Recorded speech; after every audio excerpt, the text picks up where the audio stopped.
Hello guys! Kumusta? Kumusta po ang lahat? Kumusta po kayo dyan? So, it's me again, Pusong Ligaw TV, at ako ay nagbabalik sa inyong harapan upang maibigay ko sa inyo ang informative o information o baka makakatulong to sa mga problema nyo. Right? So, sa inyong harapan ngayon ay mayroon po akong halaman dito is pagkain pala ng amo ko. Bakdonis po ang tawag nito. Ito po ay hinuhugasan lang at kinakain automatic or kinikilaw lang nila to. Tas, minsan naman ay niluluto nila, ano sa sandwich, ipalaman ba.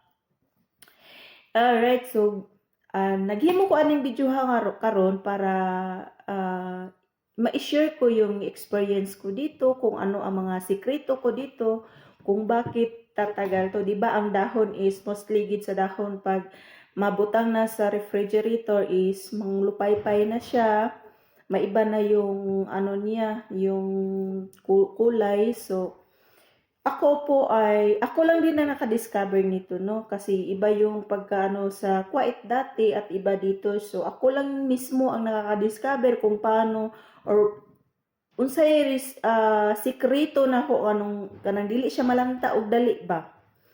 No, hindi siya hindi siya ma-deform dahil sa lamig. So ngayon actually ito na lang ang natira sa dalawang bugkos. No, binugkos kasi ito ng ganito. So, ito na natira kasi hinintay ko pa nga makaalis si mama bago ako gagawa ng video. Anyway, ito na po siya. Alright. Ito siya ay nasa 6 na araw ata doon sa kabilang ref. Nilagay ko doon sa kabilang ref. So, kailangan ko na siyang tanggalin ng mga ano niya, buto-buto niya or sa ano niya para hindi buto yung kahoy niya, sanga-sanga. Para maano siya, para ma-preserve na to, no? Kasi naka 6 or 7 days doon sa kabila. So, kailangan ko na siya tagalin para pag magamit ng amo ko, kung gusto niyang kumain dito is madalian ng pagbigay. So, ang gagawin ko nito ngayon is, ito ang pinakasikreto ko dito. Di ba ang kadalasan ginagamit natin is ilalagay lang sa plastic or Tupperware. Pero ang nanon to, sa katagalan ko nang ginawa dito is problema talaga ako pag nilalagay ko sa Tupperware kasi hindi siya magtagal, 3 araw lang, 4 na araw. Nandidilaw din siya. So, nasubukan ko itong gamitin. Ito, cellophane. So, ginasunod ko lang siya sa cellophane. Tapos, kukuhaan natin siya ng hangin para dili siya siya sa lamig. So, ginaganyan ko lang siya. Kinukuhaan ko lang siya. Ito talaga ang ano ko, tapos hindi siya aabot talaga siya ng 3 linggo. 2 o 3 linggo na pag ganito ang paraan. Kinukuhaan ko lang siya ng hangin. Pag may hangin pa, kailangan ubusin yung hangin na sa loob. So, yun. At saka, so, ganyan lang. Tapos, wag mo siyang ilagay sa taas ng ref. Kundi doon mo siya ilagay sa may aparador nga, sa ref.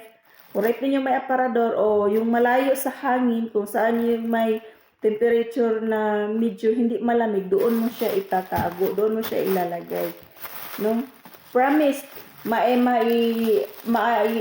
mai-assure ko to sa inyo na magtatagal siya, hindi siya malalanta agad.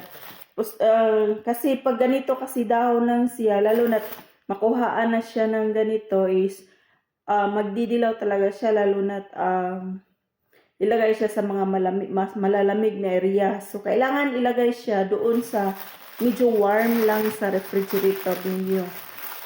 Alright? So, ito ang sekreto ko sa bakdonis. Nilalagay ko lang sa cellophane na kinukuhaan ng hangin. Alright? Thanks for watching guys. So, hopefully nga makatabang o maka ano ni sa inyo nga informative idea para makatulong sa no para dili madali o kalantang yung mga gulay-gulay diyan sa kahit anong gulay nga ganito na may mga green talaga like kusbara, ashibat or Giorgio Baron, tapos hindi nyo agad kinakain. So ang gagawin na ninyo is kuhaan mo lang siya ng mga udan sa tawag Arabic yung mga ganito. Tanggalin mo lang tapos yun balutin niyo or isulod niyo sa silupin, no? Nga kuhaan og hangin para ma-preserve ang iyang ano niya, yung kulay niya. Alright, so thanks for watching guys. Bagus.